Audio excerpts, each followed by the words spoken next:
I want you to take a look at these videos depicting everyday Americans from all walks of life collapsing and dying. 25 here, 35 there, until the total lives lost add up to nearly 500 dead each and every day. If it all happened in big groups like this, panic would absolutely set in, right? But it is happening.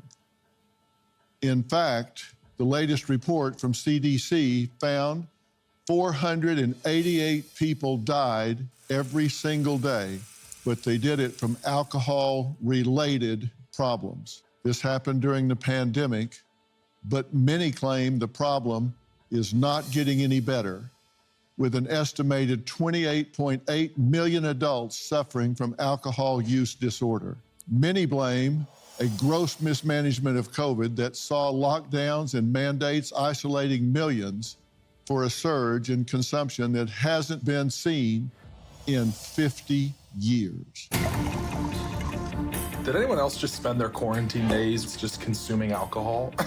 Someone would be like, want to have a cocktail? I'd be like, yes. You've gone all this time without alcohol, so you don't have a problem. So you could just have one. Come on, what's one gonna do? Right back in the vicious cycle. I drink to get drunk. I need to program my mind to think differently and to stop using alcohol as a gateway. Every time I would drink, I would binge drink. But it does so much damage to you. I'd rather go through life believing that I'm an alcoholic than to go through life drunk, convincing myself I'm not. My first guests today, Frank and Kirsten, say the isolation from COVID mandates exacerbated Frank's 1 to 2 drink nightly routine. So much so, by Frank's daily estimates, he drank nearly 73 gallons of bourbon in 1 year following the lockdowns. It was so much alcohol, Kirsten says, it nearly killed him. COVID 100% amplified my drinking. I have no doubt about that in my mind at all. They're your best friend, and then they become a stranger. During COVID, it started with beer, and then it very quickly transitioned to a bottle a day. I could tell when he drank because I could hear the sound of the cabinet open, and as soon as I heard that little click, I knew that he was going in for a bottle. I was drinking so much that every morning I would have to rush to the bathroom, just dry heaving nothing. I had no idea how bad it was until it got really bad. One morning, I couldn't really get out of bed, but I felt extremely weak. So my wife rushed me to the hospital. All of a sudden, he said, I feel like I'm dying. And his hand slipped off my lap. I heard her going, Frank, Frank, and she was frantic. She was hitting me, trying to wake me up. The doctors wound up telling me my liver was severely inflamed because I was drinking so much. It was really traumatic. It was really terrible. I thought I was going to lose him. You are dying, albeit slowly, but you're killing yourself. Within you is the ability to change, to quite literally save your life. Only you can do this. I wrote him this letter to try to get him to find help for himself. I realized I was going to lose my wife, and I couldn't bear the thought of it. And it really scared me into doing the right thing and stopping drinking. Frank, you say that the COVID lockdowns 100% amplified your drinking. 100%, yeah. How so? Well, before the lockdown, I drank regularly, but not crazily. And within a year, I was drinking, a bottle of whiskey a day. Why? A lot of reasons. Part of it was I was stuck at home. We both do comedy, and there was no shows. I was depressed. I was anxious.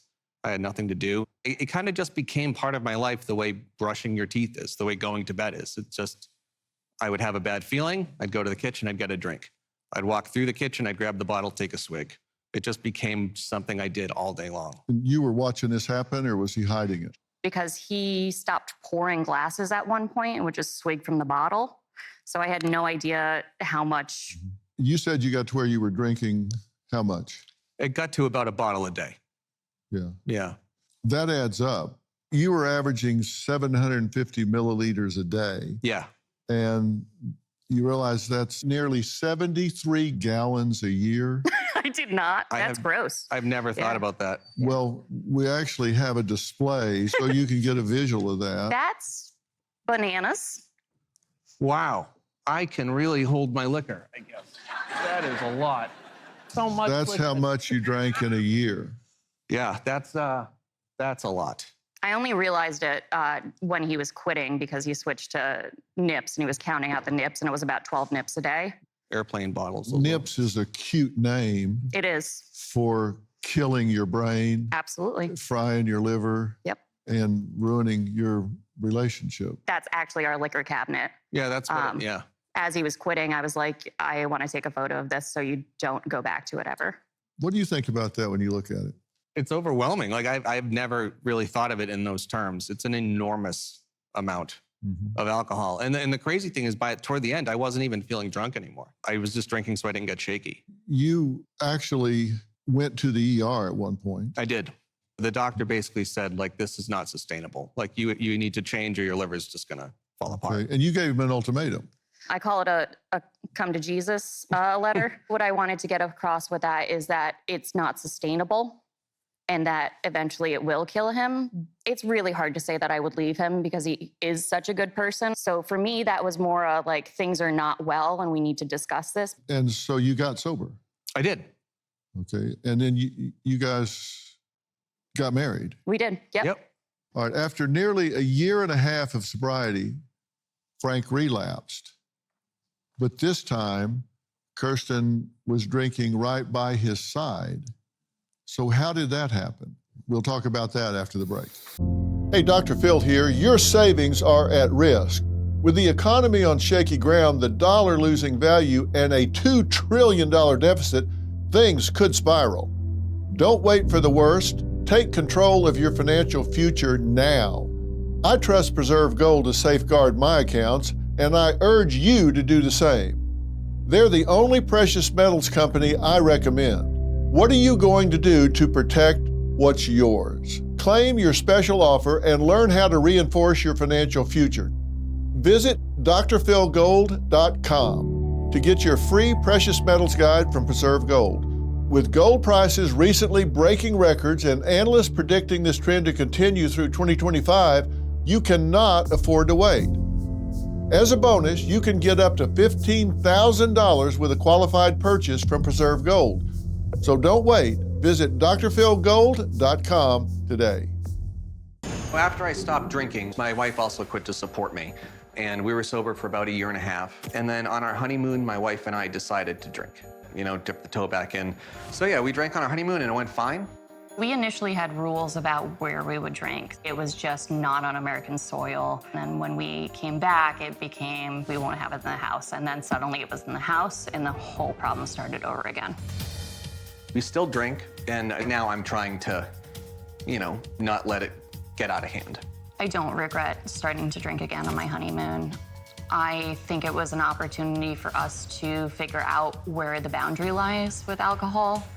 And it was a test, and we have failed that test. He has failed that test.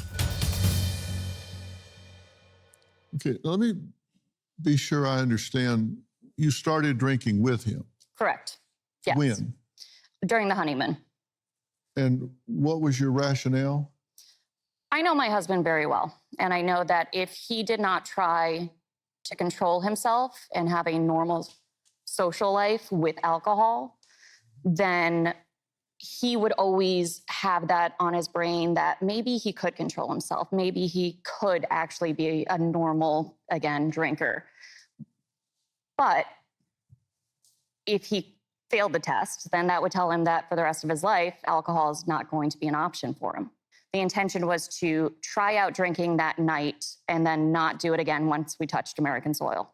You can only get drunk in America. It's a bad joke, I'm sorry. Do you hide behind humor a lot? Yeah, I guess so, yeah. Yeah, that dog won't hunt here. No, that's fair. That's fair, yeah. No, seriously. Yeah, I wasn't, yeah. So you decide you're going to give him an alcohol management test on your honeymoon. When was the last time you had a honeymoon you didn't want to enjoy? We wanted to have a good time on our honeymoon. We decided to drink. I still approve of that choice. What was the question? Did you ever go on a honeymoon you didn't want to enjoy? No. We wanted to enjoy our honeymoon. We chose to drink, and we live with that consequence. Was it a good idea? Probably not. But you can't force an addict to stop drinking. They have to choose on their own. Well, Dr. Kirsten, I gotta say, your reasoning and logic sucks. So you're not on American soil. You want to have a good time, so you take a debilitated alcoholic and start drinking with him for fun. I did not force alcohol down his throat. He made that choice on his own. The reasoning was we'd been sober about a year and a half. So then we're on our honeymoon and we're like, you know what? Stop talking. You say you've had your drinking under control, but Kirsten says seeing the bottle back in your hand has her beyond worried. Let's look at this and then you can talk. All right. I just heard the cabinet open, which means he just went to drink. I've been drinking a lot more than I should be the past few days. I know his drinking is not good right now. I do watch the bottles and always worry. Yesterday, I almost went through a whole bottle of vodka. I'm drinking right now. This is disgusting, spicy vodka. I think drinking can kill anyone. He could die from his own drinking. There's a part of you that just always wants to drink. And there's also a part of you that understands it's not always good. And a part of you that thinks maybe it can be okay. You never thought you would be sober forever, right? This was just, you were going to get off of it and then manage it? Well, yeah, my thought was partially the really bad drinking was during the lockdown. And then, you know, a year and a half after that, when things were kind of back to normal, I thought, you know, maybe if I'm not locked in the house all day long, I can have a drink here and there and be okay. Yeah, how's that working for you? It worked fine for a while. And the past couple months, it's kind of been a realization like I just need to stop drinking. And you admit that now you're drinking a 750 milliliter bottle a day again. Not like that much now. The past couple of months, it's been, you know, it went from a drink or two a week. We were really slow. But the past month or two, you know, there's been a couple days where I noticed like, oof, that bottle was full this morning and now it's half full at dinner time. And that's not okay. That was like a wake-up call. And he communicates to me about actually how much he's drinking now. He does tell me, and I do trust what he says. Mm-hmm. So would that be a yes? You're drinking heavily again? Yeah, the past month especially, yeah. Yeah. So he's drinking heavily again? Sure is. Uh-huh. Are you okay with that? Do you wish he was not? I want him not drinking. However, again, like, I'm not going to whip him so he stops drinking. Like, he has to figure it out. It's his brain trying to cope with that, right? To stop. See, that sounds like a run-on sentence. I said, do you want him not drinking? And you said, well, yes, I want him to not drink. However, that sounds like a run-on sentence. You either want him not drinking or you don't. I don't believe it's black and white.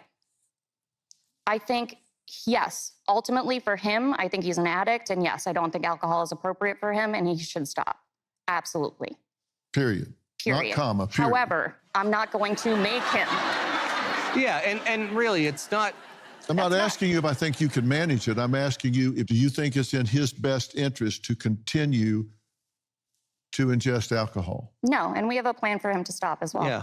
And what's that plan? He's going to stop the week after this. It sounds dumb, but honestly, yes. Preparing for this show, though... this was very stressful. You know, the pre-interviews and talking about it and thinking about it and you know, when you retell a story and you explain it to other people, you remember how bad it was and how bad it got. Mm-hmm. And it has been honestly helpful in that way. You know, it's really made me think, I got to quit drinking, you know? And Dr. Phil, I do apologize. He's my husband and I defend him like the mama bear I am. So can't help it. Do you know what enabling means? 100%. I do.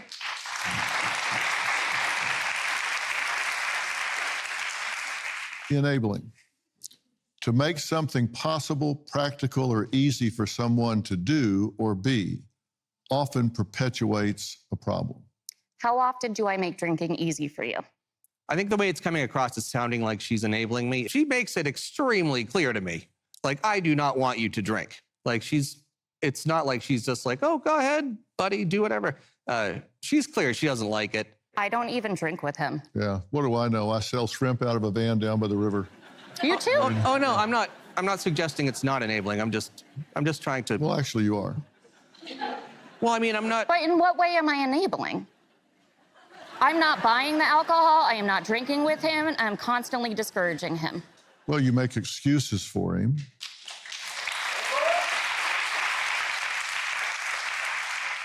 You cannot force an addict to quit.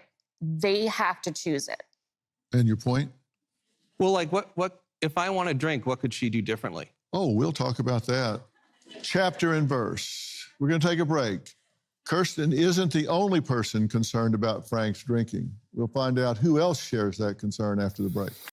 Cozy Earth is here to transform your after-work hours, the time you unwind, recharge, and reconnect into the most comfortable part of your day. Their bamboo sheets are temperature regulating and moisture wicking, helping you sleep several degrees cooler. Try them risk-free with a 100-night sleep trial, even on the hottest nights. Plus, all bedding comes with a 10-year warranty. That's a decade of cool, cozy, quality sleep. Get ready for cozy days. Don't miss your chance to score Cozy Earth's biggest discount of the year. From July 11th to the 13th, head to CozyEarth.com and use code PHIL to get up to 45% off best-selling temperature-regulating sheets, apparel, and more. Don't forget, this deal ends on July 13th. For better sleep and a cooler summer, what's stopping you? Sleep cooler, lounge lighter, stay cozy at Cozy Earth. Now, my next guest, I'm adding this conversation, is a very dear longtime friend of mine, Dr. Dina Mannion. Robin and I have known her for a long time, have tremendous respect for her. She's also a doctor of psychology, a licensed clinical social worker, and the chief clinical officer of West Wind Recovery. I asked her to be here to weigh in on this situation in terms of what you think. You've studied this situation. I sent you the facts, the background, the pattern. You've also been sitting right there in the front row, first chair, listening to this dynamic. What's your takeaway? Are you concerned? Thank you, Dr. Phil. I'm very concerned. I want to just start by saying I agree with you that we can't force an alcoholic or an addict to stop. Thank you. But what we can do is let them know what our bottom line is and set boundaries that we're not going to tolerate certain behavior around ourselves to be in self-care. And it sounds like there's a lot of levity with what you guys are talking about. And I'm not sure if it's because you're on the show or what, but there's not that seriousness. I don't hear the seriousness in your voice about your concern. Well, we're both comedians. I understand. We don't take anything I understand. seriously. Yeah. But this is pretty serious. Your husband, could die. And this is a progressive disease. I am well aware. And I think that the humor underneath is probably not helping the situation, because I would imagine that you're encouraging him to have fun, and fun means drinking. I mean, whether you realize it or not, I wanted to have fun on my honeymoon equals drinking. Yeah. What do you think it tells him? I wanted to have fun. I believe my husband is a very intelligent person, and he can figure out that when I want to have fun on my honeymoon and when he wants to have fun on his honeymoon, he's allowed to make that decision if he wants to drink or not. Can you have fun without drinking? Of course. We did it for a year and a half. Okay. I am not an addict. I don't drink. Right. I have anxiety. I don't like to drink. It worsens it. I know that. I know it's not doing well for him. But I also know he is a stubborn man. And unless he makes up his own mind about something, I will not change it. And most alcoholics are stubborn because they want to continue to drink, right? And so a lot of times they find themselves alone, isolated, and without loved ones around them because the loved ones won't tolerate them killing themselves right in front of them. So you're willing to be sober again? 100%. Yeah, she's incredibly supportive when it comes to that. Yeah. And if he doesn't stop? I don't know where the line is myself. I wrote a book a long time ago, sold millions of copies, called Relationship Rescue. And in there I said, people in America get divorced too quickly. If things get a little rough, they kind of sometimes bail, so this isn't fun anymore. But I said there were two drop-dead deal breakers. Number one was physical violence. Deal breaker number 2 is drugs or alcohol abuse for which a partner refuses to get help. Those 2 things are your discontinuation criteria. Either of those 2 things are present. You got a partner that's beating on you, or you got a partner that's on drugs or abusing alcohol, and they won't get help, you're no longer married to the person that you married. If anybody ever wonders where you draw a line in a relationship, those are 2 really good places to start. Would you agree? Totally agree.